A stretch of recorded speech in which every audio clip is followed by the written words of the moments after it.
Evening to you all, and welcome to this FIP webinar.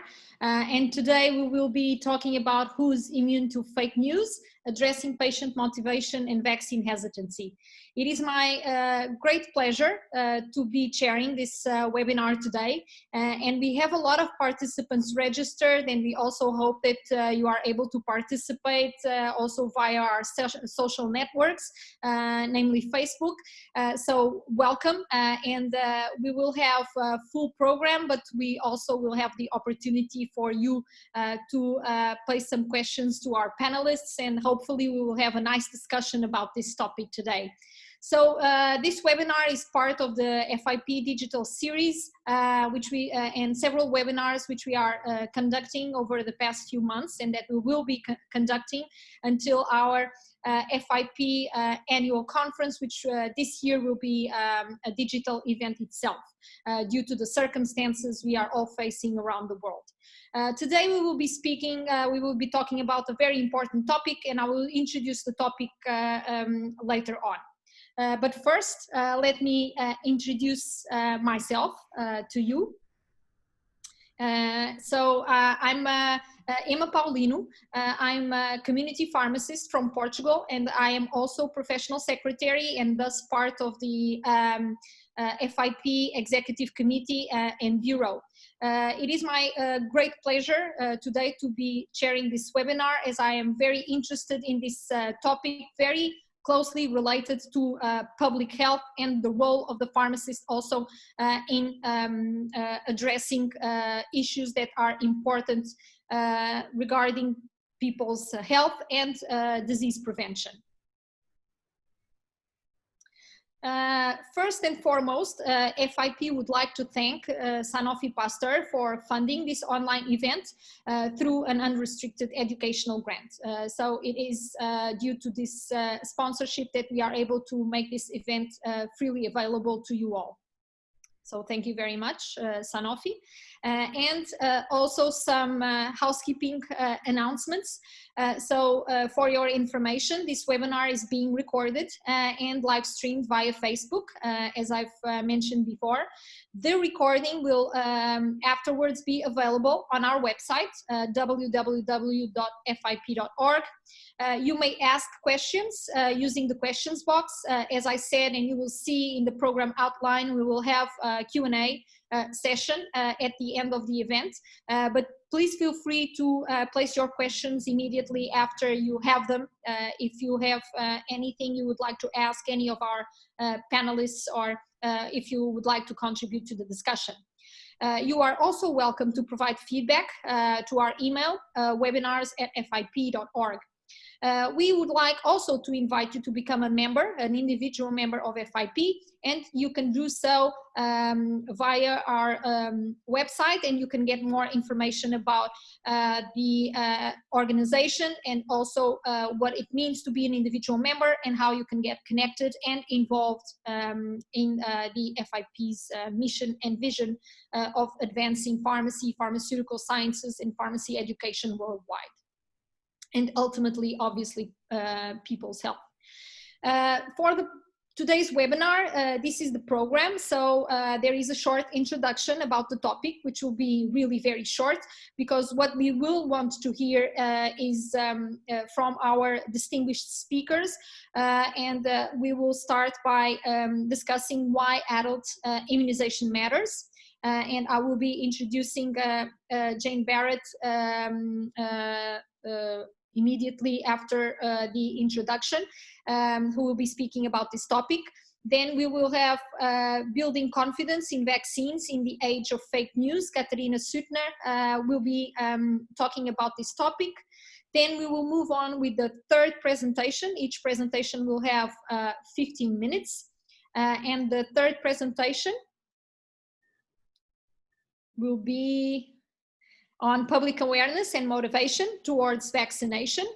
We have with us Dara Oloflin, who's the CEO of the Irish Pharmacy Union, and I will introduce him when his presentation is due to start.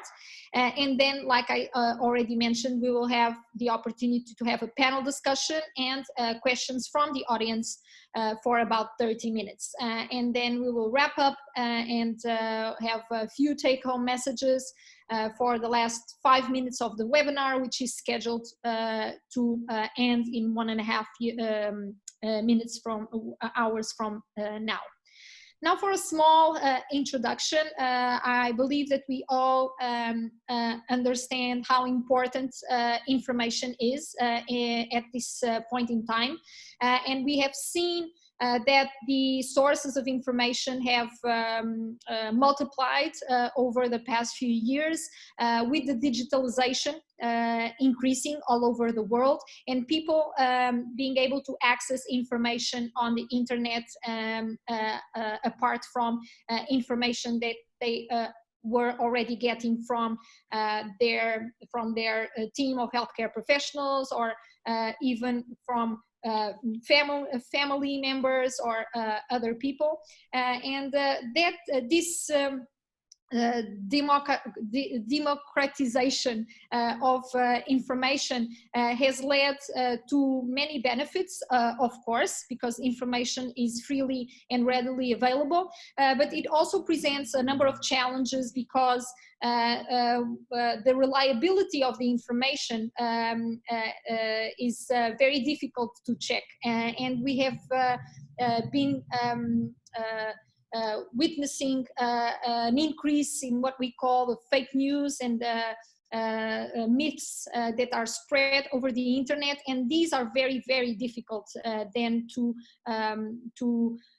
go against, because we can't easily get them off the internet.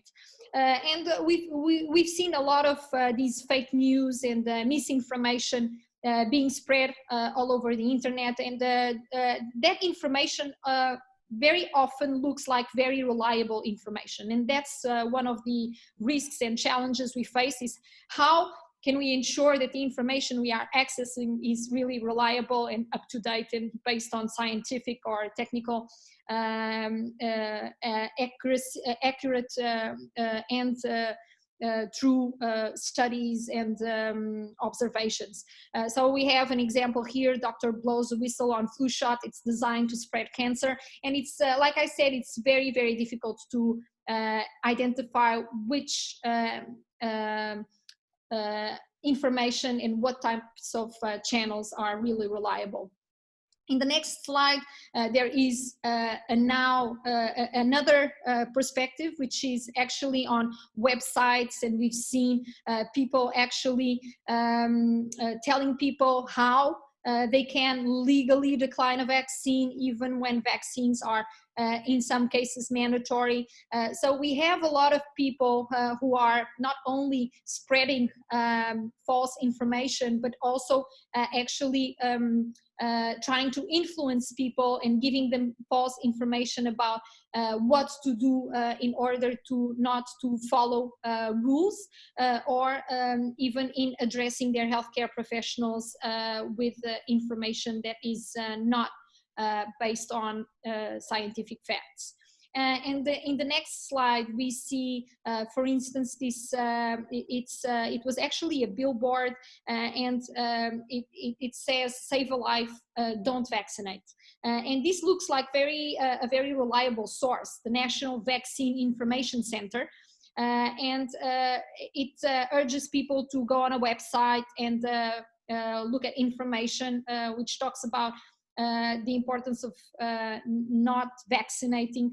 So again, it is very difficult to identify clearly which sources we should be looking at.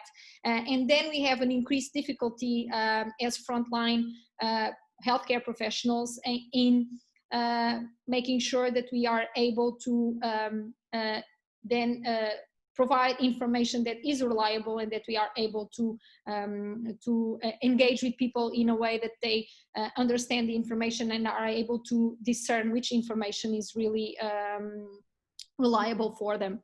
So in this webinar, and just to summarize what are the learning objectives and what we would like to address, we know that misinformation regarding vaccines, lack of understanding regarding their important benefits, and limiting fears and beliefs are factors that nowadays present challenges to vaccination.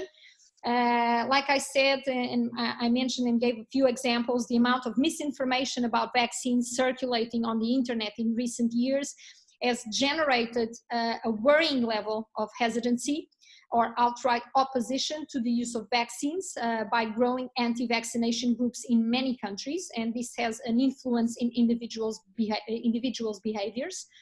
This has also been associated with the return or increase of diseases such as measles and whooping cough. And of course, we believe that pharmacists play a critical role in building confidence in vaccines and providing evidence-based advice. And we hopefully will be discussing about this later on. So now I would like to give the floor to Jane Barrett. Jane Barrett is Secretary General of the International Federation of Aging, an international non-governmental organization with general consultative status with the United Nations and its agencies, including formal relations with the World Health Organization. This organization represents over 75 million older people through the membership of the IFA, and Jane has direct responsibility for the corporation's operational performance, quality and strategic implementation and business development. This includes leadership at the United Nations Economic and Social Council in New York, Geneva and Vienna, and the WHO. Jane is a Winston Churchill Fellow and recipient of the Queen Elizabeth II Diamond Jubilee Medal in Canada in recognition of her commitment and passion to enhance the understanding of issues relating to aging and engaging in dialogue with governments and the private sector to improve the quality of life of older people. I've actually had the pleasure and honor to hear Jane speak at various events, including at the World Health Assembly, and I'm always very inspired with her words and commitment to increasing the quality of life of older people, and particularly in this subject on vaccination. So I'm really looking forward to hear what Jane has to say to us today about this topic, and also a little bit contextualizing on, and maybe I can already ask a small question. Has anything changed with this COVID-19 context in this regard? So thank you very much, Jane, again, for accepting our invitation, and the floor is yours. And thank you very much, Emma. You know, the International Federation on Aging is very pleased and proud to be part of this important webinar, but more importantly, the partnership that we have with FIP. You know, it really is at the core of our work in adult vaccination. Has anything changed? Everything's changed. Absolutely everything has changed in the worlds of every citizen around the world. Before I start opening the presentation, I really just wanted to just pause for a minute, because we're here today because at least 15.2 million people have been diagnosed with the coronavirus. We're here today because over 600,000 people around the world have lost their lives. And I think it's really important, as we talk about vaccination and fake news, that we really put context to these important conversations. There are three opening messages. One, aging starts at birth. Every single one of you on the call today is growing older as I speak. The second, vaccines save lives. And the third, pharmacists, community pharmacists, are trusted sources of information. And they're the three key messages that we open this webinar today. When we move to the next slide, the definition of healthy aging is also important. And the key words to look at are, it's a process, and it's about maintaining functional ability that enables us well-being in older age. It's not that we have diabetes, it's not that we have heart conditions or lung condition or asthma. It's the functional ability that is most important to all of us. And as we move forward to the next slide, I just want to show you that functional ability is about the interrelationship between all of those decisions that we make in early childhood, into adolescence, into midlife, and the environment in which we live. We know more than anything that there are inequalities and inequities in every society of the world. If you're born into, the slums in India, the life expectancy, the healthy life expectancy, is much more reduced.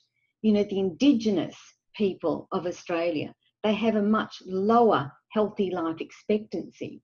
So it's not only the lifestyle decisions that we make, it is really the environment in which we live. And that's why community pharmacists are so critical, in reducing inequity and inequality in the uptake rate of vaccination across the life course, from babes all the way through, to older people. And as we move forward in the slides to consider the life course approach, I started off this presentation by saying we start aging at birth. And it's pretty dispiriting, isn't it, when I say every single one of you are growing older as I speak. But that's the fact. Now, the reality also is we can actually make decisions across our life course that improve the likelihood of a greater healthy life expectancy. But as you can see in the slide, what we have to deal with is not only the functional ability, it's our intrinsic capacity. Some of us may be born into a family where cancer, for example, has a familial tendency. There's a genetic component. There's nothing that we can do about that other than be very clear about our preventative mechanisms and safe and effective treatment. But what we can do is look at our functional ability. And that's where vaccines and vaccination play a critical role in understanding how we can maintain and improve the healthy life expectancy, but the functional ability of older people. Next, please. Thank you. I'm getting ahead of my time. I also wanted to just speak to you about the public health framework of a life course approach to vaccination. And what we have here is, the illustration of 3 trajectories that an older person is likely to go through. And these are not inclusive of one another, they're actually independent of one another. So some older people, can live independently throughout their life and death. And I think, one great example for me is my own mother. She's 92, living independently. She has a chronic condition, but her functional ability is maintained through very preventive mechanisms. And might I add, the pharmacist, Michael, the pharmacist around the corner, Michael, knows my mother and father back to front when it comes to medications. He's a trusted source of information. And he is also, facilitating and reinforcing the importance of preventive measures such as vaccination. But mum is not the ordinary. She is not the common image that we have around older people. Moreover, it's the second and third, trajectories that are really on this slide. And that the second one is that older people with chronic comorbid conditions are more likely to require assistance in terms of services in their home or mobility aids or further information, but they're still maintaining their autonomy to a large extent. And then we have a third group of older people who really require some residential care or in-home care, which is of a higher intensity. Why is that? Because we have an increased prevalence of dementia in our society. And so there will always be a time where some older people of the population, require intense assistance and services, probably in a residential care facility. The question that we need to be asking ourselves, though, are those people any less valued in terms of should they have a vaccine for influenza or pneumococcal pneumonia or shingles? And that's when the whole discussion about the rights of older people comes into play. And clearly we know, that vaccines and vaccinations save lives, but they also have protective effects against, increasing the inflammation of chronic comorbid conditions. So my answer will always be, if there's a vaccine available, older people, regardless of age, and I'm taking age out of it very particularly, should be vaccinated. Because when I talk about older age, we cannot just say it's 60 and over, because the average life expectancy of someone in Sierra Leone is less than 40. So this chronological cutoff of what constitutes an older person doesn't serve our purpose well at all. And as we move on to the next slide, here is another way of looking at the trajectories of functional independence.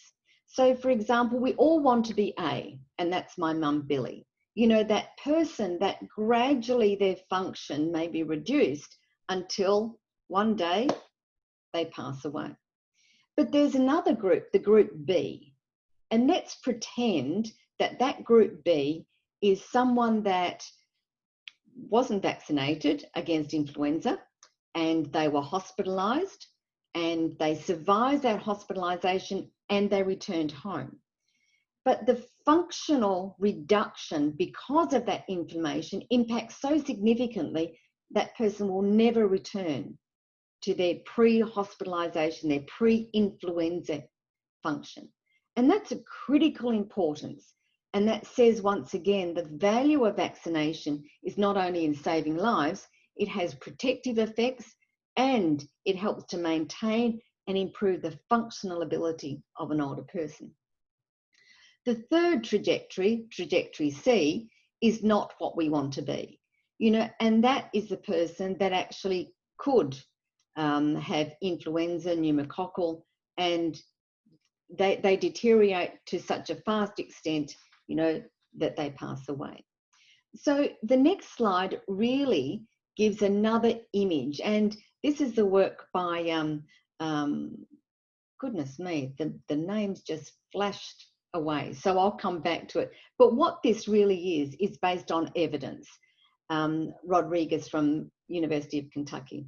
And this image really shows that a person 50 years of age with life expectancy according to line C developed episode of pneumonia, and you can see that the return to function is not the same as pre. Now this is scientific evidence, these are the facts, and so we need to actually not only consider the theory of healthy aging, but what are the facts that actually give life to the theory. And as we move on, thank you. And as we move on, we also need to be recognising that older people are a vulnerable group and have been in the COVID pandemic, but moreover, people with underlying conditions. So it could be a 45 or a 50-year-old that has type 2 diabetes or has chronic obstructive airways disease or has heart failure. And that makes these populations at higher risk of the serious complications of vaccine preventable diseases, but also, morbidity. And this slide just indicates, the likelihood of hospitalization when you have certain chronic comorbid conditions. It's also true that older people are more likely as they grow older to have complex comorbidities. And a question that we need to think about as pharmacists and healthcare professionals, where is the easiest gateway for some of these populations? If an older person has severe mobility issues, but is functionally well and healthy, going to a pharmacist to be vaccinated is much more likely and much easier than going to the doctor for the prescription. Then they have to go to the pharmacy to get the vaccine, and then they've got to go back to the doctor's surgery. So we need to mainstream these vaccinative pathways. And I fully believe that the role of the community pharmacist is not only to be that easy gateway the trusted source of information, but also the ability to reach the unreachable, you know, those people that live in low socioeconomic areas where there's access is much easier. So as we move on, you know, we need to be thinking about, you know, the relationship of one vaccine to the other. And certainly there's some good studies as we move into, you know, the season of influenza. We need to be conscious of the relationship with influenza and also pneumonia. And finally, I just wanted to showcase, you know, some of the barriers that we encounter every day. And I'm struck that as a child, I lined up for the polio save-in, and it was a great day in our household. I was one of 5 children, and for us to be able to have that vaccine was really celebrated because Mum and Dad really believed that this was, you know, life-altering, and as children, we had to have the vaccine. But there are a number of different barriers that are showcased on this slide. You know, poor public awareness is one of them, and goodness, all of the text seems to have moved. But you get the idea. And every country is very specific to the barriers, but within country, there are specific barriers. Registers that don't talk to one another, the lack of evidence, certainly. You know, in the field that I work in, we have great issues because the data is not collected on older people over the age of, for example, 65, but it's certainly not disaggregated data. And so I'm very interested in the clinical trials that are going on at the moment with COVID, and to what degree is the development of vaccines taking into consideration, you know, the age disaggregation, but also the environment in which people live. And as I move to close this important part of this webinar, I just want to touch on some of the work that IFA is beginning to do, and that is in the area of communication. You know, what are the public health messages saying and why are they saying it? Next, please. Thank you. And so, you know, when we look at messages, we've actually got to think about see, feel, and think. You know,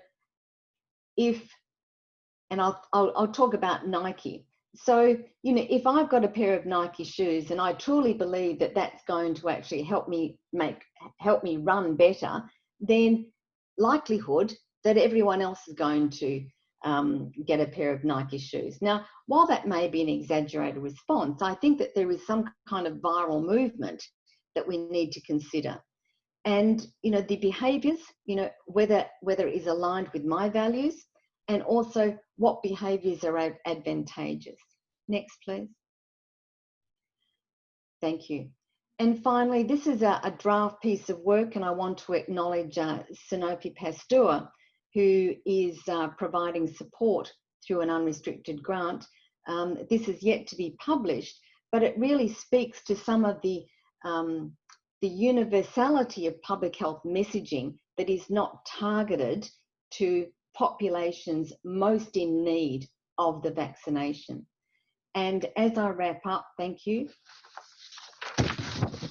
Thanks, Emma. Yeah. You know, what COVID has really exposed in the most brutal way is the inadequacy of our healthcare system. It really has put in the limelight not only frontline workers, but also the role of family, caregivers, healthcare professionals, advocates such as FIP, and central going forward in the whole conversation around vaccination, you know, will be the vaccinated gateway. You know, who is that trusted person that an older person and those with chronic comorbid conditions can get to quickly and easily, and that they're trusted. You know, I think it is true that vaccines don't discriminate when it comes to saving lives. I think that we have to look at vaccination as a life course process, an approach, and be consistent with the values that we have across the life course. The life of an older person is no less significant than the life of a younger person. And society really needs to actually examine its values, you know, as we go forward. So I wish to thank you very much for being part of this important webinar today, and I look forward to responding to questions and being part of the panel discussion. Thanks very much, Emma. Back to you. Thank you very much again for another inspiring presentation, and we are already getting feedback from some of our participants about the inspiring presentation, and also we already have a few questions which we will leave for the Q&A part of our webinar. Thank you very much again, and I would like to say that we have now over 450 participants at this webinar through Zoom, and with an additional 50 participants on our Facebook, at least 50 participants at our Facebook Live. So 500 people who are very interested about this topic, and this is also very good to know. Well, now I will move on, and thank you, Jane, also for sticking to the 15 minutes which were allocated. Thank you so much for that as well. So now I would like to move on to the next presentation from Katerina Suitner. Katerina Suitner got her PhD in 2009, and she's currently associate professor at the University of Padova, where she teaches persuasion and social influence at the master degree in community psychology. Her research focuses on the relation between social cognition and language, with particular attention to the role of parasemantic linguistic features and their role in attitude formation and change. She is also interested in the role of online information for attitude formation, for instance, trust in vaccines, and belief in fake news, in social inequality and gender issues. She published in various journals, and she's also incoming editor-in-chief of the European Journal of Social Psychology. She has also contributed to several books and edited special issues for a number of journals. Thank you so much, Katerina, for participating in this webinar, and it really links well with the final slides of the previous presentation, where we were talking about attitudes and behavior and how we can in a way influence those. So I think that this will be a very interesting follow-up on that discussion, and I look forward to hearing what you have to say about this. Thank you. Thank you so much, Emma. I would like, first of all, to thank Gonzalo, everybody, for organizing the FIP conference. It's my pleasure to be part of this. And indeed, this is not the first year that I have been included, despite not being a pharmacist. I'm an outlier here. I'm a psychologist. And last year in Abu Dhabi, the FIP conference, I addressed some of the issue that I will summarize here, and I will try to move a step forward this year with you. I would like also to thank all the participants. You are so many, the number is really impressive, and so I didn't know how to say good afternoon, good morning, good evening. You are from all over the world, so whenever you are and wherever you are, thank you for being here.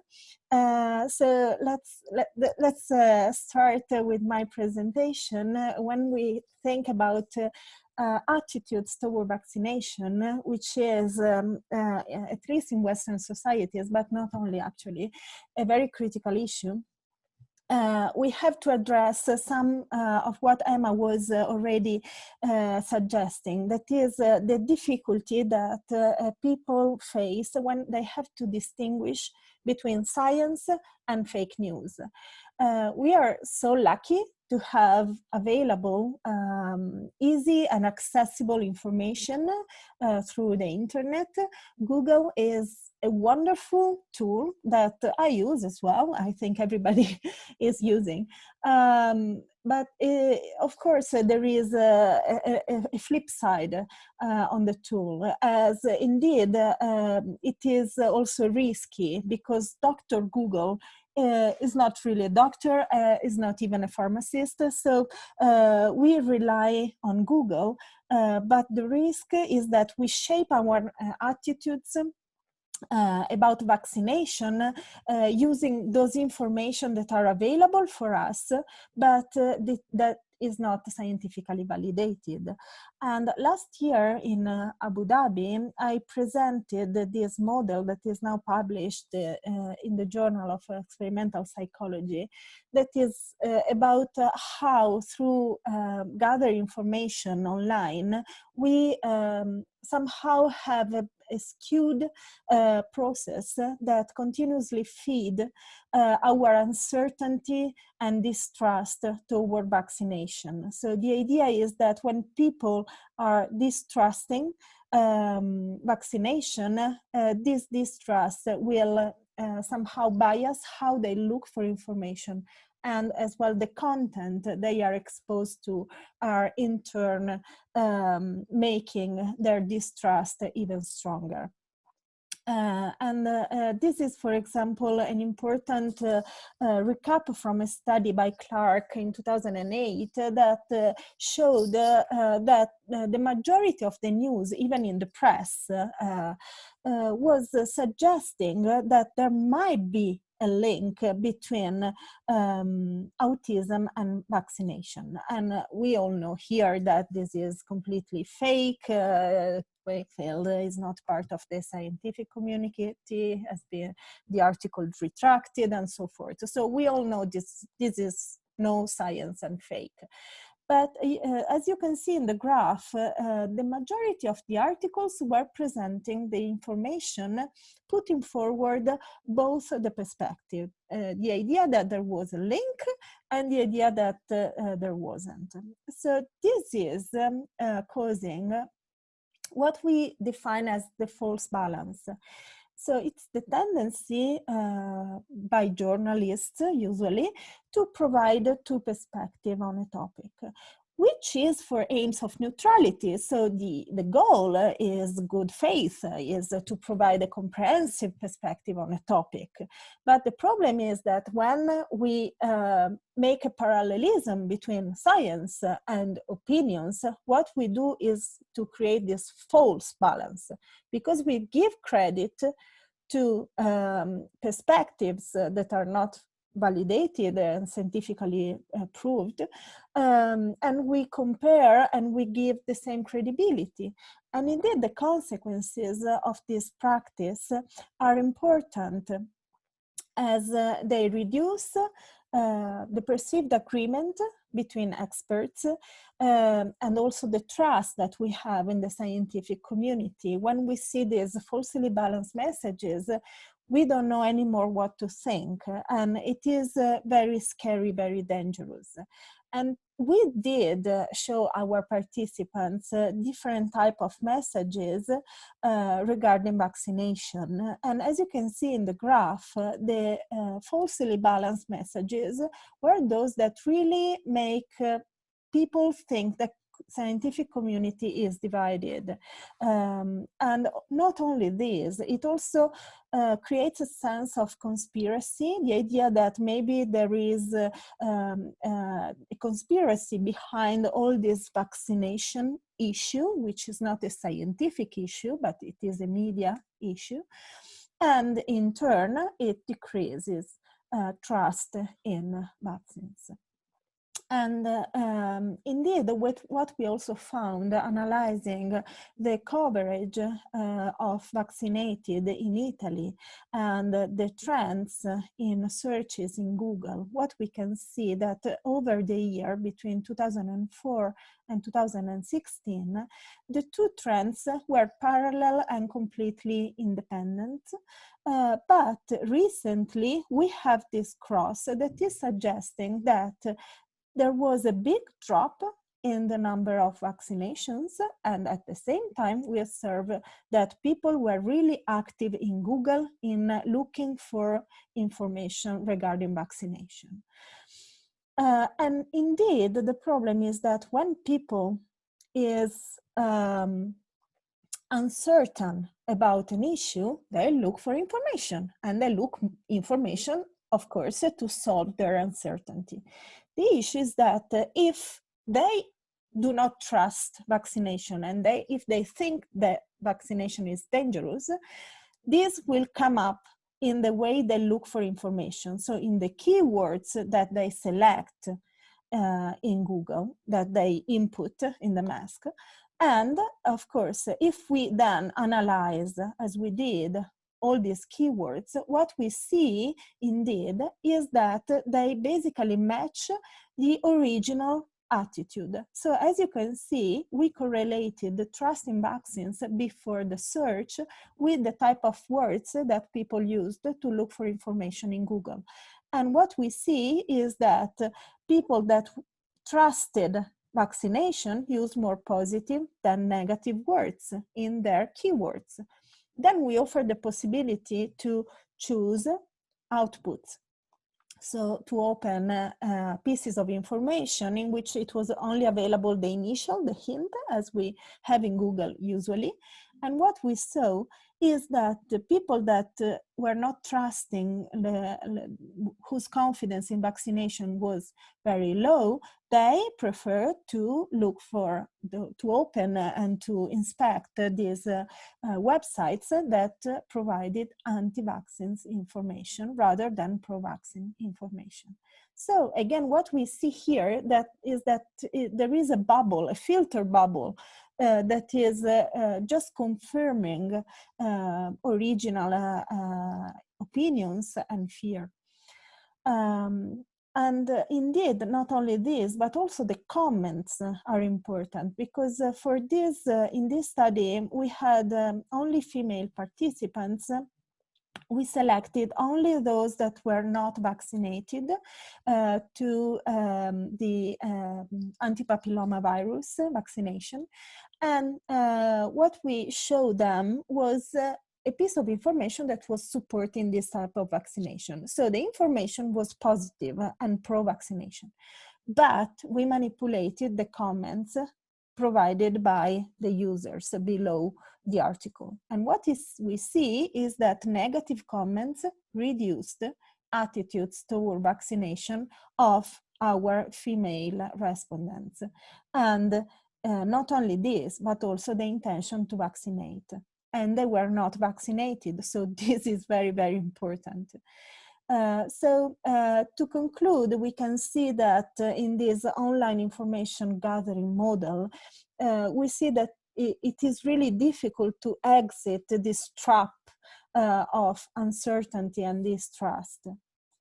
So we thought that maybe a possibility is that we don't know the consequences of the disease. For example, measles, we don't know anymore what are the consequences. Tetanus, who remembers people that were sick by tetanus? I don't. I saw a picture in a conference and I was shocked by the consequences of this disease. And now I'm very careful about the vaccines for my kids. But now we have the opportunity to study a disease that is very salient to people, whose consequences are very, we are all very aware of, because with the pandemics of COVID-19, seems that there is a little bit of attention and a little bit of waiting and hope toward vaccination. So we decided to move forward and see whether maybe the perception of risk may be important. And indeed, many models in decision-making and health psychology put risk perception at the center of the decision-making. And for example, Brewer and colleagues in a meta-analysis involving more than almost 16,000 participants found that the more the participants perceived to be at risk, the more they wanted to be vaccinated. So we thought it was maybe a good idea to investigate this issue on the COVID field. And we did this with Pavel Muniak, Darius Dolinsky, Oliver Genschow, myself, Bruno Gabriel Salvador Casara, and Wojciech Kuleca. These data are still fresh and we are still analyzing, so I'm sharing really new stuff here as I did last year. And basically what we did is to ask participants whether they felt at risk to get COVID-19. And we observed an optimistic bias. What does it mean? It means that participants think that someone else that is similar to him or to her, they think is more likely to get COVID-19 compared to themselves. So they are optimistically biased. We also observed, and for once I'm going to sharing with you a good news, that people trusted more science rather than conspiratorial explanations of the COVID-19, which is good news. And then we analyzed the relationship between all these variables and whether they predicted our main dependent variable, which was, would you get the vaccination if it were when, hopefully, it will be available. And only 61% of our respondents said, yes, I will, I'm completely sure. So there is a big part that is uncertain about that, believe it or not. And what is predicting this confidence in vaccination and the intention to vaccinate? Surprisingly, is not the perceived probability of being infected. As you can see, this is the most distal predictor. And not even conspiracy beliefs. This is not the major predictor. What is the major predictor of the intention to be vaccinated is trust in science. And we have now a new start, because we now know that we can somehow reduce the attention we are giving to this fake news. Because yes, they are there, they are providing alternative responses, conspiratorial explanations and so forth. But it is not this that is predicting the behavior, is trust in science. So what we should really do here is to build trust. And I'm sure that pharmacists have a key role here. And this is why I'm very happy to have the opportunity to talk to you, because I think the role of pharmacist is here central. And thank you so much for your attention. Thank you very much, Dr.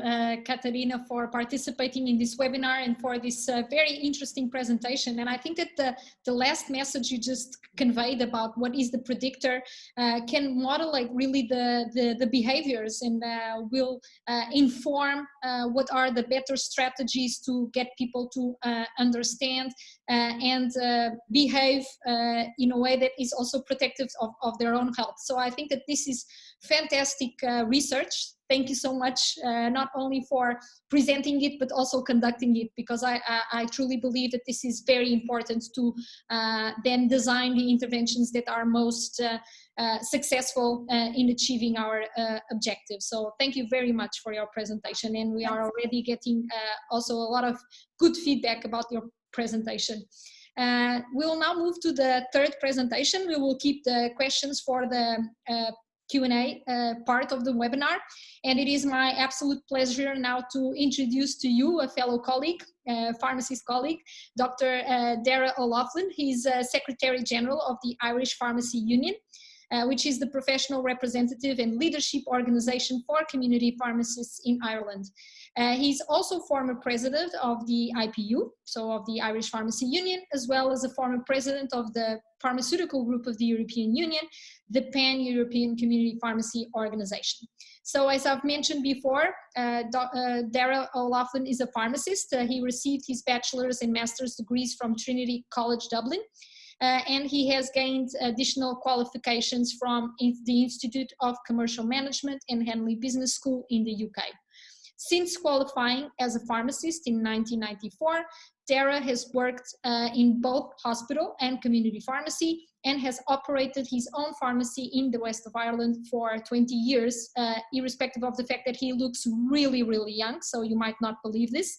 So he has also brought experience of regulation, quality standards, and professional development in pharmacy and healthcare in Ireland and Europe, having served on the Council of the Pharmaceutical Society of Ireland, the Board of Health Information and Quality Authority, and also being part of the executive committee of PGU.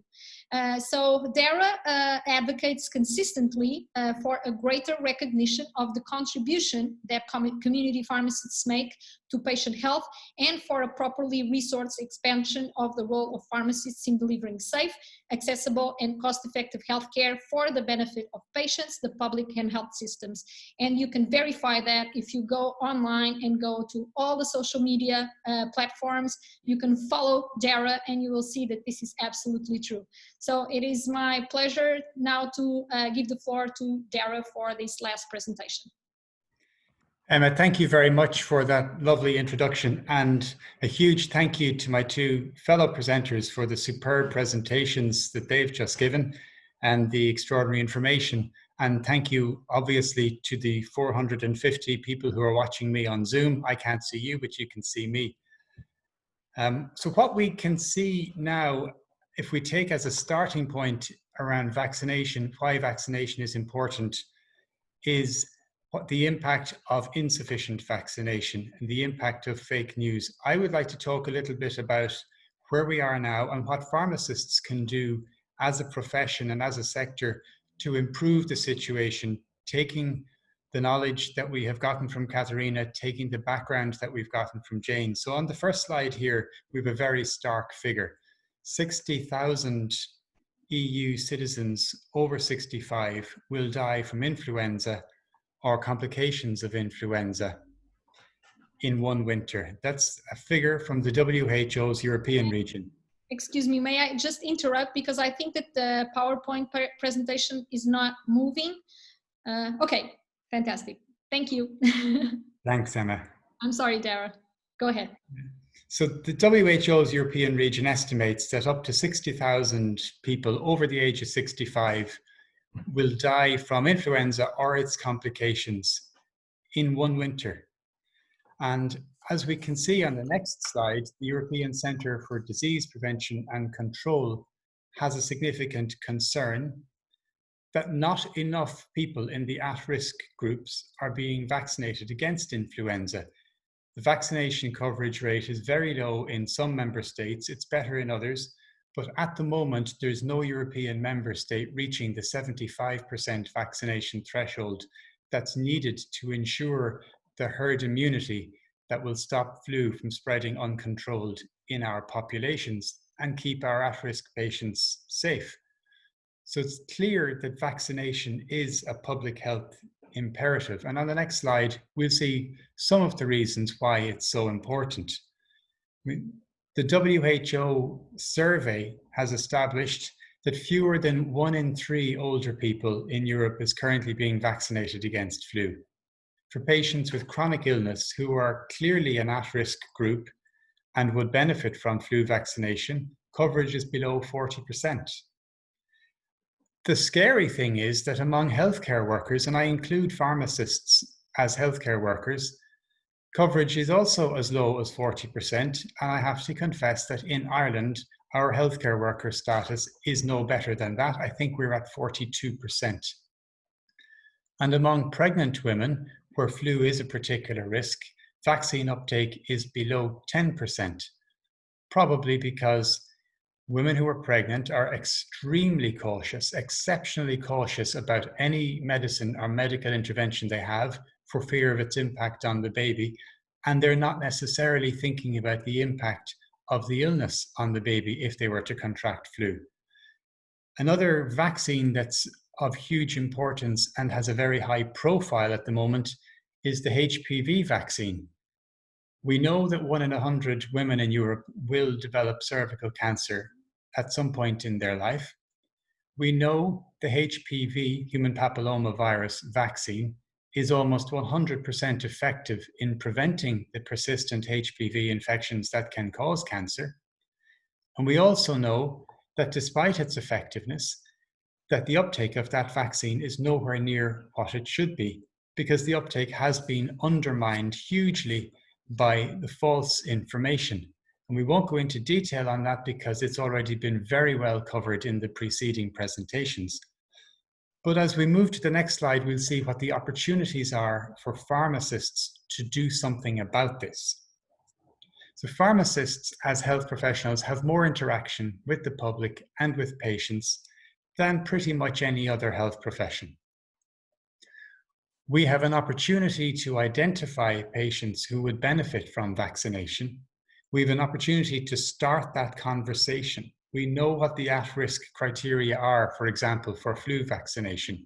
We know our own patients and we recognize their risk factors. We're interacting with them on a regular basis anyway, and we have these multiple short interactions where we have an opportunity to influence their thinking. We're trusted to give the appropriate information. We have the correct and the accurate information. We're in a position to help with any uncertainties they might have or to reverse any misconceptions that the patients might have. And we have the opportunity to promote uptake of vaccinations that are appropriate to that patient. And in some countries, we can even provide that vaccination service.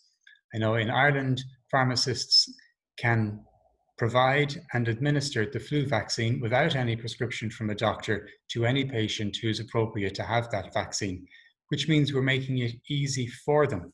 And you'll maximize the patient's motivation to have a vaccine by making it as easy as possible for them and by making it feel safe.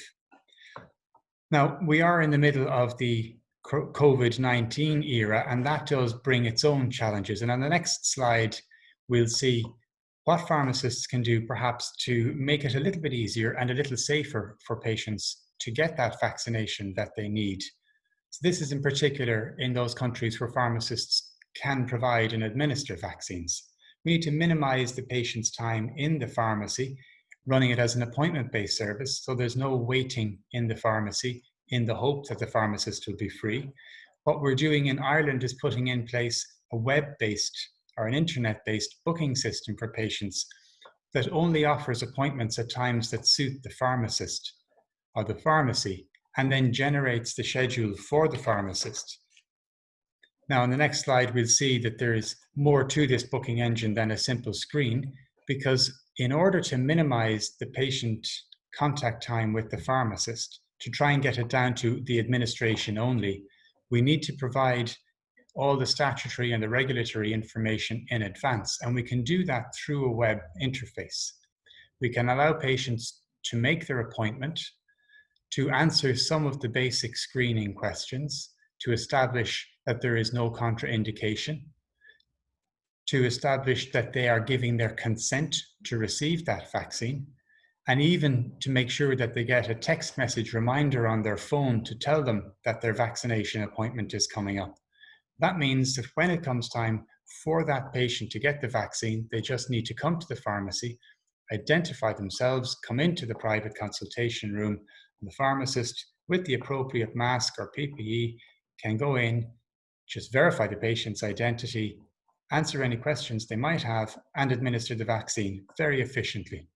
And by doing this, by giving the information in a safe and controlled way, and by giving the vaccine in such a safe environment, that's our opportunity to maximize uptake and to use the trust the public has in us to benefit them.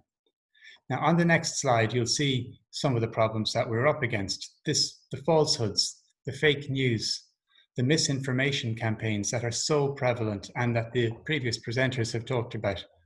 And those are a huge public health risk. They're spread online, they're spread through social media, they're spread by word of mouth.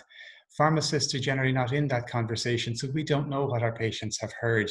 We don't know where they've heard it. We just know that we need to be providing the right information, because on the next slide, you'll see the sort of thing that patients will be thinking. And we can't expect them to filter through all of the misinformation online for themselves. The public and people in general don't always understand risk. They don't understand statistics, and the risks are twisted and misrepresented in the fake news. So it's our job to fight them. And on the next slide, we'll see some of the ways that we can do it. Pharmacists can be part of a national information campaign where we're aligned with other stakeholders and the message is consistent. It's consistent with the information from the government or the Ministry of Health, consistent with the health service or the National Immunization Service. Other healthcare professions, doctors have a role to play, nurses have a huge role to play. and working with patient groups and work with other civil society groups to ensure that the right information is getting out to people and that they are equipped with the tools to recognize the wrong information. Now, our role as pharmacists is really important because we have so much public contact. And we need to make every contact count by opportunistically prompting patients to think about relevant vaccines and putting their minds at ease as regards the safety of those. And then on the next slide, I'll show you something about the National Information Campaign that we had in Ireland. This arose because we had an uptake among teenage girls of the HPV vaccine for cervical cancer of 90%. And then the Misinformation campaign started on social media. It came across the Atlantic. It was very well funded. It was very well organized. And we've already heard from Katerina about the messaging that comes through on the internet, on the social media. Our HPV vaccination rate fell from 90% to 50% in 1 year. So our Minister for Health regarded this as a potential health emergency and launched an alliance across health professionals, government bodies, patient bodies, even trade unions and students to make sure that everybody was aligned. And he came out very, very clearly, and as you can see on the right-hand side of the screen, he said, I'm not a medical expert, I don't give medical advice, and that's a very good rule for everybody to follow. If you want to be a clinician, if you want to be a pharmacist, if you want to be a scientist, go and study that, and then come back and give scientific advice. So the minister very clearly included pharmacists in there as a trusted and important source of the correct information. On the next slide, you'll see the logos of the organizations that joined the Vaccination Alliance. We have everything from hospitals to universities, to patient groups, to professional groups, to youth groups involved here. And on the next slide, you'll see proudly in the middle of it is the Irish Pharmacy Union, our organization, as a key part of the National Vaccination Alliance. And as a result of this, we managed to get the HPV vaccination rates up from 50% to 60% to 70%, and we are still working hard to get vaccination uptake back up into the 90s where it needs to be. So thank you all very much. As Emma said, you will find me on social media. I'm reasonably prolific on Twitter and I'm on LinkedIn as well. And you'll see I'd be delighted if any of you would follow me and I'll follow you back. My handle is there on the bottom of the screen. Thank you very much, Dara, for this inspiring presentation. And again, I think that we were able to see how pharmacy organizations, and particularly the Pharmacy Union, always wants to anticipate needs and expectations, because we don't know how the flu season will be in this COVID-19 context. And I think that it is quite interesting how you are already predicting some of the difficulties and how you can actually improve patient experience within pharmacies to get their flu vaccination. So thank you very much for sharing that with us. So now, and because all our speakers were very, very efficient, and they really stuck with the time that was allocated to them for the presentations, we have a significant amount of time now to answer some of our questions. I will be answering a couple of housekeeping questions, which are really about logistics. So people are asking about the Facebook account in which these webinars are being also broadcasted live. So that would be the International Pharmaceutical Federation, FIP account on Facebook. So you can use that one. And the link for the recorded webinar will be made available after the webinar. So yes, you will be able to watch it again. And now bear with me while I go to the Q&A session. And I would like to thank already our speakers for already having replied to some of the questions that appeared on the Q&A section. We have here one question about from Calvin. What are your thoughts and suggestions then for the healthcare team to convince and educate the public about trusting vaccination, especially the SARS-CoV-2 specific vaccine? He asks whether this question may be answered by all the panelists. So I will give a couple of minutes to each one of you panelists to answer this question, and I would start with Jane. Thanks very much, Emma, and thanks to Kelvin. Just 3 points. 1, we are assuming that everybody has the same health literacy levels. And 2, we are assuming that the universal message will actually be received by all people. And 3, we are making some assumptions about the fact that if people get information, they will actually take action. And so, you know, yes, we have fake news, but we actually have valid messages that are not being understood by all the population that we want to be vaccinated.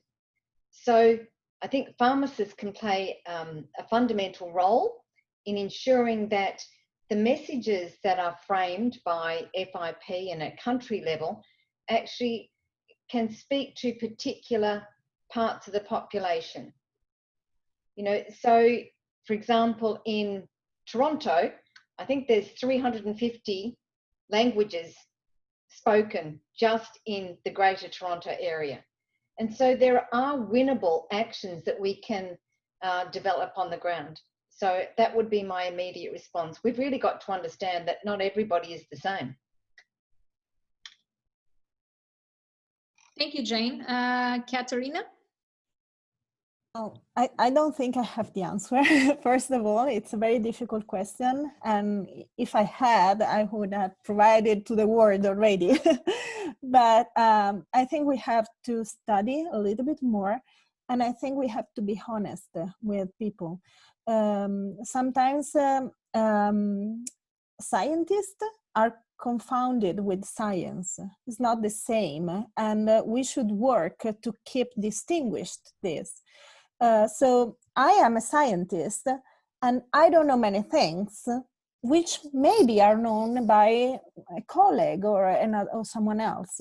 So I think we should really be aware that we represent science, but we do not really embody science. And so sometimes it's better to say, I don't know, rather than to offer an answer that is then contradicted by someone else or by another or future researches. So I think we should keep the discussion within the scientific community when there is you know, a safe environment, but then when we have to talk to lay people and to communicate to the big public, we should share only what we are 100% sure that is accredited by the scientific community.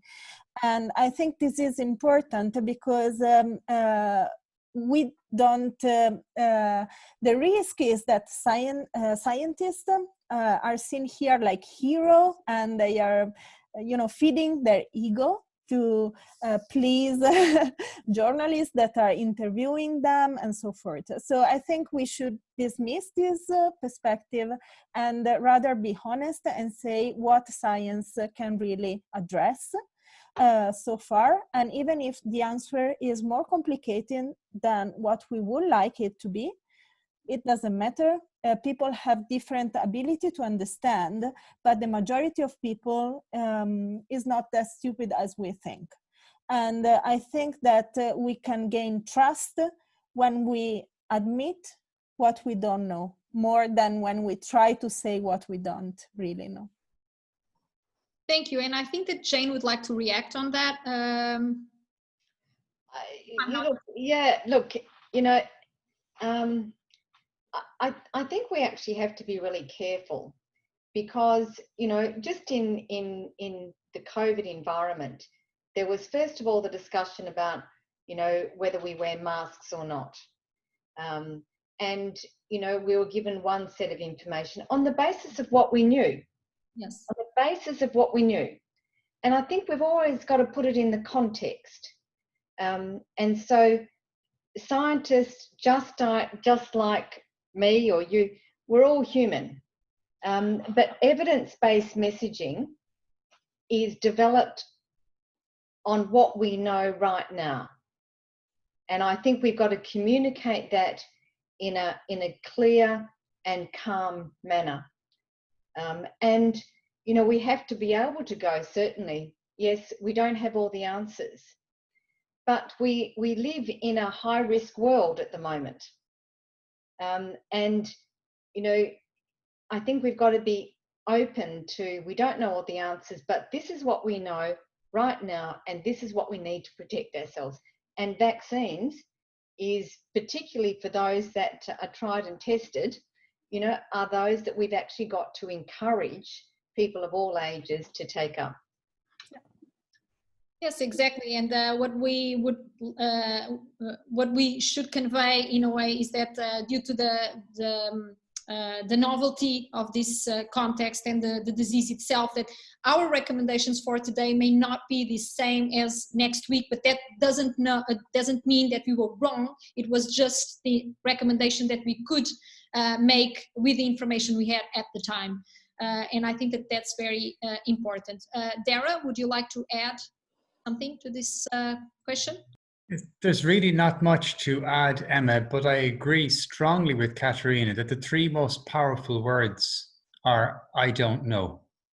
And as long as we give information and advice, or advice that we acknowledge is based on the best information we have at the moment, then we're being truthful.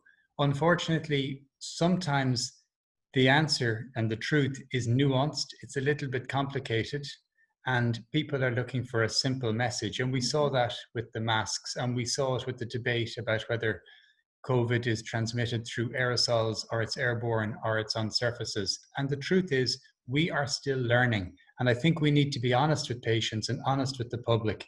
But also, to what Jane said, as pharmacists, we do know our patients, and we have to meet them where they are. And we have to talk to them at the level that they are at. And we do a lot of work as pharmacists to translate scientific information and healthcare information and complicated medical information into lay terms and easy terms for our patients to understand. If you like, our key role is almost as a bridge between the public and the scientific, between the layman and the expert. And we need to understand what the expert is saying well enough to translate it into terms that the patient will understand, and accept that each patient is starting in a different place, has a different underlying knowledge, and has different views and perspectives before that conversation starts. And somehow we have to do it in 2 minutes. Yes, and that's the big challenge. Dara, you have one question from Gregory Duncan. And I think he might be from Australia or New Zealand, because he asks whether COVID is having an impact on vaccination rates now in Europe.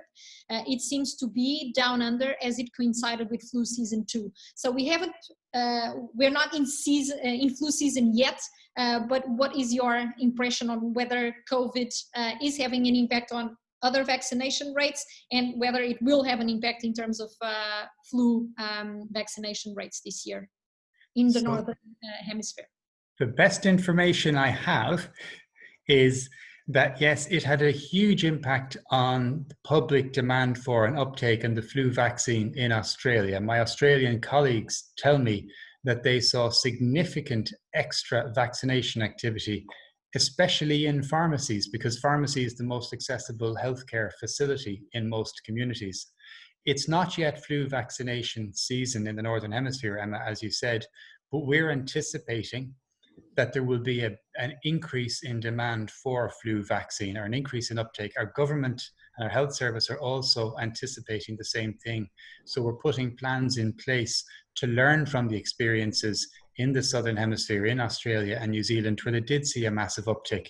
And I'd be hopeful then, as one of the side effects of the social distancing and the cocooning and the lockdowns, none of which has been pleasant for anybody, that the lack of contact between people, which is emotionally painful and difficult for people, will result in less transmission of the flu virus, because respiratory etiquette, hand washing, keeping a distance, not interacting with crowds, all of these are effective ways of avoiding other airborne and viral infections. So my guess, and it is only a guess, is an increased uptake of the flu vaccine and a very great decrease in the spread of the flu.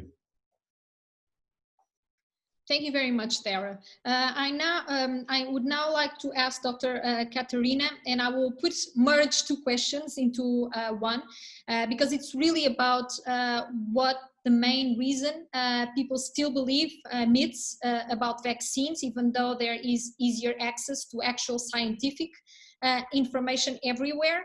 So why do we still have these people believing about this misinformation?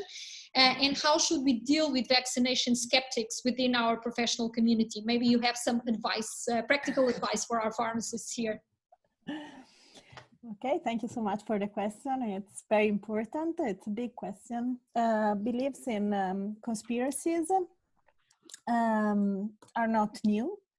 Conspiracy theories have been all over the world since, very early in history, we know. And they respond to fundamental needs.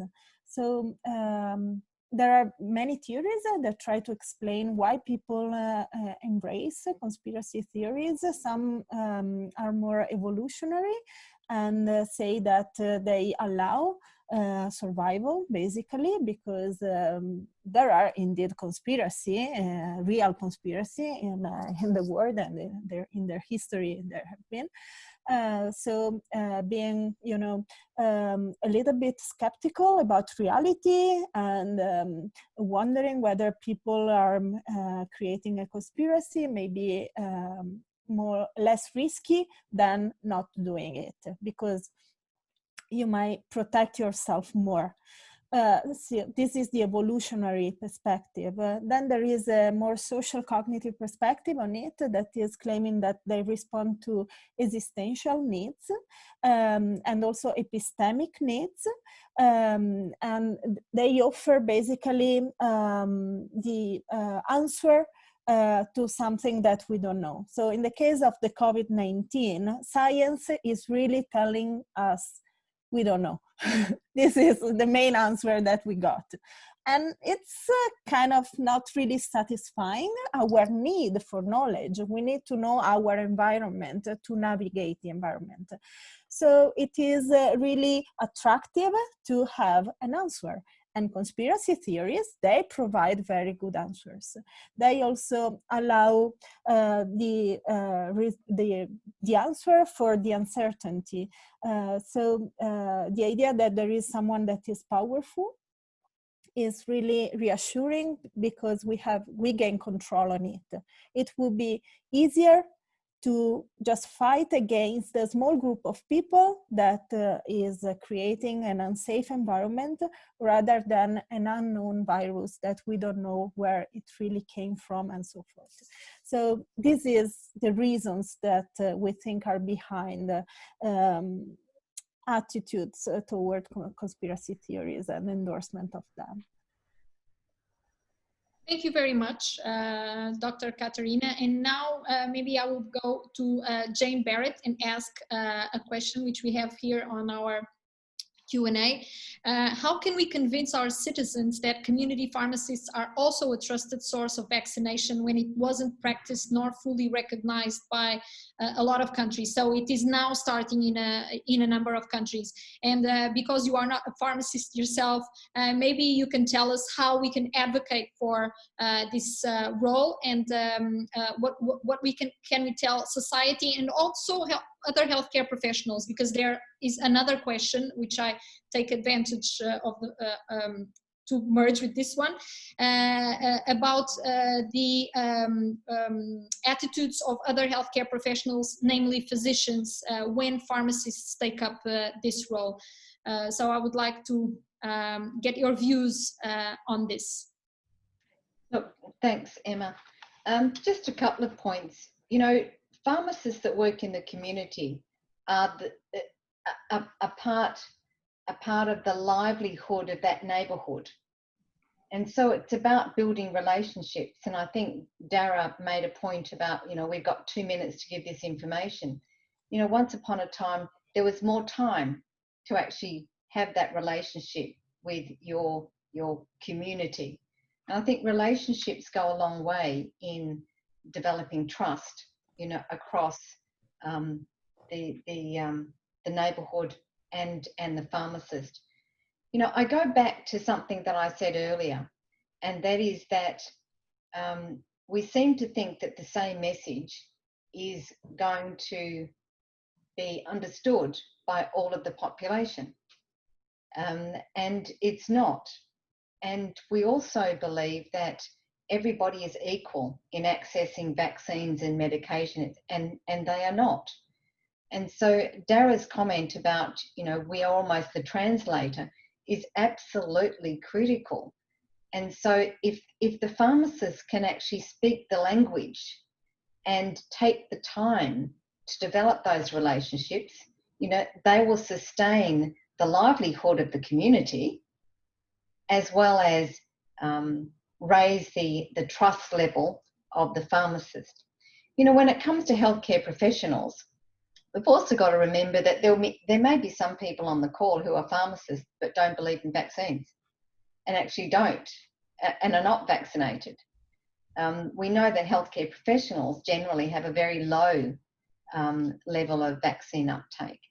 And so we, as a healthcare professional, pharmacists and myself, we need to actually, you know, have a responsibility for that and understand why our colleagues are not being vaccinated.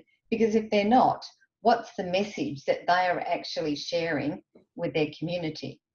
And I was interested with Dara's comment about, you know, the targets in Europe. A curious but really important fact is that the WHO target for children is 90%. The WHO target for adult vaccines, influenza, is 75%. So that in itself says to me that parity does not exist, you know, across the life course, which needs to be addressed. You know, how can pharmacists be seen as equal with medicos, etc.? Is it important? It's not. You have a fundamental, critical and pivotal role in the community, you know, and the stronger the relationships, you know, the stronger will be your role within that milieu. Thank you, Jane, for your answer. I will now go to back to Dara, and we have a question from Leven from Brussels, he would like to know how could target groups at risk be privileged in vaccination campaigns. That goes for flu as well as for COVID-19. Are international guidelines necessary? Do we depend on national legislation? So how can we specifically target groups that are that could benefit most from the vaccines? Well, the decision as to who specifically are the target groups is generally made nationally, but national ministries of health and health services would look to the ECDC or the CDC or the WHO for guidance on that. So there's a lot of consistency internationally. And in terms of privileging them, often health services or healthcare payers will preferentially subsidize or reimburse vaccination in target groups or the high-risk groups, because even from a business perspective, that's where they can avoid the most cost if people did subsequently get the flu. And the communication campaigns around motivating people to get the vaccine do need to be tailored for and designed for and delivered to the audience you want to reach. And Jane has said it very clearly that if we want to communicate with a particular group, for example, older people, we have to acknowledge they don't all have the same knowledge, expertise, and understanding.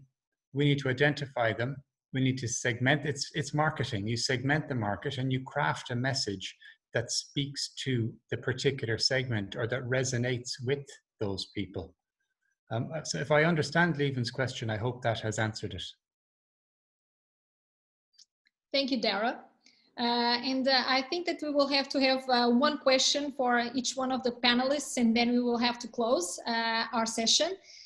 So we have here a very specific question again regarding practice and how we can translate some of the information and knowledge and research data we've heard from Dr. Katerina to how we approach patients.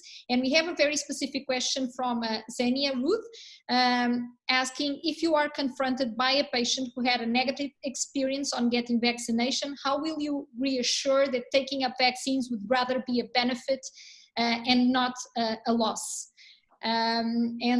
Maybe again, taking here another question about the fact that with the development of this new COVID vaccine, things are moving so fast that people might think that the necessary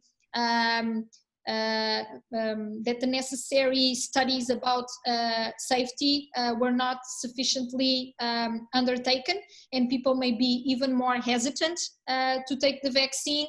Would you have any thoughts about these two issues? One, reassuring people about vaccination when they've had a negative experience, and another one on people being afraid of side effects that we potentially don't know because of the fact that we have a very new vaccine with a very short time frame of follow-up to understand its side effects.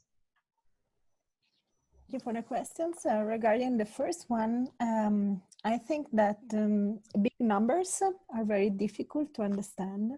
So when we think about vaccination, often when we claim, well, not we, because I'm not an epidemiologist, not an immunologist, but when my colleagues claim that they are safe, they bring evidence with meta-analysis, and they provide very big numbers showing how effective they are.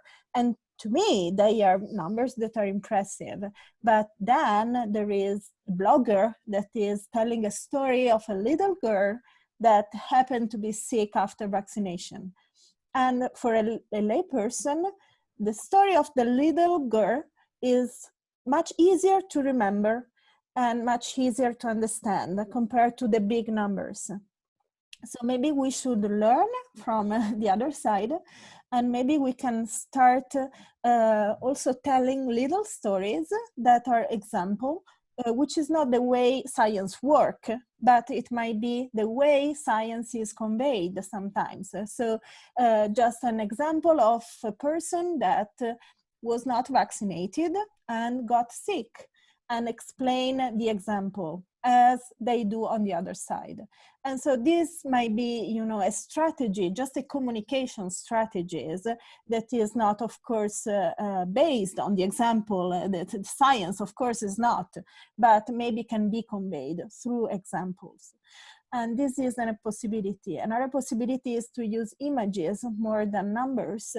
Graphs now are built in a way to convey the message that is much more understandable, making examples of people and showing the percentage with colors.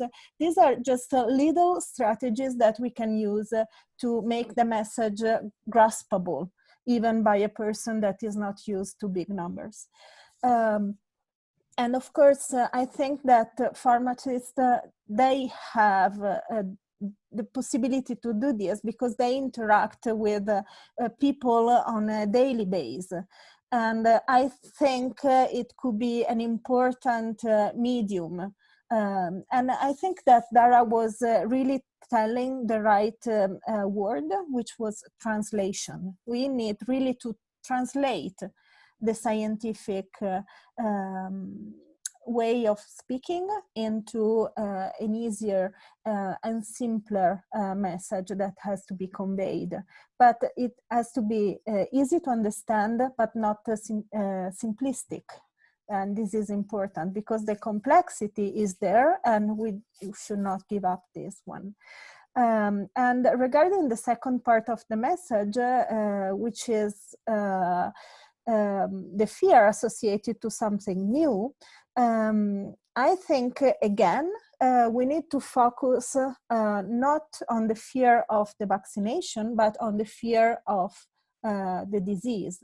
And this is something that we really should move the focus on, the attention, because we know that when we make decision, risk perception is driving us to avoid risks. So if you present vaccination as something that has risks, then people will avoid because they are healthy, and get vaccinated means facing a risk, putting this way. But if we move and we frame the message differently and we say you are at risk of getting the disease and vaccination reduces these risks, then it might be easier to accept the idea of immunization. Yes, so the narrative is very, very important, and how you put it to people in general.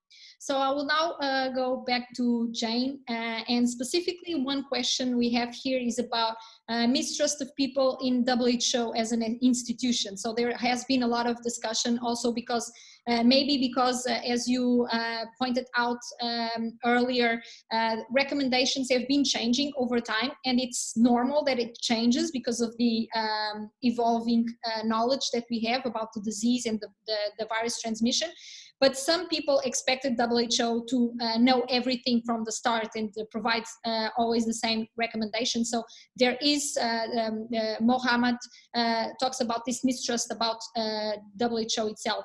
So he asks specifically, don't you think we should convince pharmacists about the vaccines to do their role to convince people, because people don't trust the institutions? And maybe we can talk about healthcare professionals in general. How do you think it is important to really engage healthcare professionals in this role, to be more proactive, approaching people and talking about vaccine and the importance of immunization? And I think that this really relates to what you do in your organization. Look, thanks, Emma. Just quickly, unfortunately, we live in a world of distrust and mistrust, don't we? And it's not only WHO, it's scientists, it's doctors, it's you name it. So, you know, we actually have to come down to our own truth, the way that we interpret information, and the action that we take. You know, the risk that we take. Do I cross the road when there's a red light? No. Can I risk crossing the road? Yes, I could. And so, you know, it comes back down to, I believe, knowing the information that we have at the moment that is valid, determining, because it's our decision, isn't it? You know, weighing up the risks and balances, you know, of whether I'm vaccinated or not, and then taking that action. But particularly in this world, you know, right at this moment, we need to be gathering intelligence from trusted sources and then determining our action. It's really curious though, isn't it? Most of us on this call today would be taking vitamins or something like that. We go to the shop, we just take something off the shelf, and we don't ask the same questions about, you know, would it impact our blood pressure, what are the risk factors, etc., etc. And so healthcare professionals are certainly a valued source of intelligence and information. And I go back to Dara's point about translation of information. That's everybody's responsibility, translating the information for us to make sense and then take our own action. Thanks, Emma. Thank you very much, Jane. Dara, for the last two questions merged into one. They seem different, but in fact, I think that we can put them under one general question, which is, one of them is about the safety of vaccines themselves. Who is responsible for ensuring that vaccines are actually safe, or that the benefit is greater than the risk. So who is responsible? Are we sure that someone is responsible for ensuring that vaccines are safe? And the second part is about how can we ensure that pharmacists' immunization is safe? And what is the role of training pharmacists to do that, and particularly the role of organizations like IPU in ensuring that pharmacists are ready to immunize safely. Okay, yeah, thanks, Emma. So there are two parts to the question. Is the vaccine safe, and how can we be sure? And is the vaccination by the pharmacist safe? And again, how can we be sure and give that reassurance? The vaccine as a product that's been developed by the industry, it should be safe, but there isn't an answer. The answer is not yes, the answer is not no, because countries are so different and the quality of regulation of medicines varies so much around the world. So I would say in the developed world, in Western Europe, in North America, Australasia, and Korea, Japan, and such places, medicines are produced to an extremely high quality and are tightly regulated. And our markets also interact closely with manufacturing in larger countries like China and India. We know that what comes into our markets is highly regulated, but not everybody has the same reassurance. And it's important when something comes out that one of the jobs of the pharmacist is to satisfy themselves that this product is produced to the highest quality. And we know that falsified medicines are a big problem in some parts of the world, where in other parts of the world there are safeguards in place. So unfortunately, that's not a simple one. I think pharmacists have to recognize the market they're in and the society they're in, and just do their best to assure themselves that they are dealing with high quality, well-produced product. As for the vaccination service or the professional services of the pharmacist, training is key here. And certainly in Ireland, we offer training and refresher training on an annual basis for pharmacists who are involved in vaccination. There is no other profession that's going through annual refresher training to make sure that they can still vaccinate as safely and as effectively as they did last year. But we do that, and we provide certificates and we provide accreditation to all our pharmacists who've gone through that training, so patients and the public have 100% assurance that this person is properly trained and recently trained. And I think that's really important when pharmacy gets into a service that we didn't historically do, so that people can be assured our training and our experience is to the highest quality and the highest safety standards. Thank you very much, Dara. And thank you all panelists for this interesting 1.5 hours. So we had very interesting presentations, and I won't begin to attempt to talk about or summarize all the ideas that we've had, but I've kept this last question from Rita, and she asks, is there any medicine effective in reducing this kind of fear? And I would attempt to answer that myself, and I would say, to wrap up, maybe information. So it's all about information, reliable information, and also we talked about consistent message from all stakeholders. I think it was in Dara's presentation. It is very important that healthcare professionals, organizations, that we are all aligned in terms of the terminology and the message that is conveyed. So it's really about information if there is a medicine effective in reducing this kind of fear. So that would be my last wrap-up message for this webinar. Thanking all the speakers, again, also for your answers directly in the chat box, which allowed us to clear the chat box. And I hope that nobody was left with a question within the scope of this webinar that is left unanswered. There are a lot of other resources and webinars already available also on our FIP webpage, which can also reply to some of the questions that were not within the scope of this specific webinar, but which we have already answered elsewhere. And we will have a number of upcoming webinars on the role of pharmacists in vaccination and also in several other topics. And here you can see some of the dates for specific webinars on the role of pharmacists in vaccination if you're interested. But you can also get more information again on our website and by following us on Facebook and LinkedIn and Twitter. So again, thank you very much to all of you.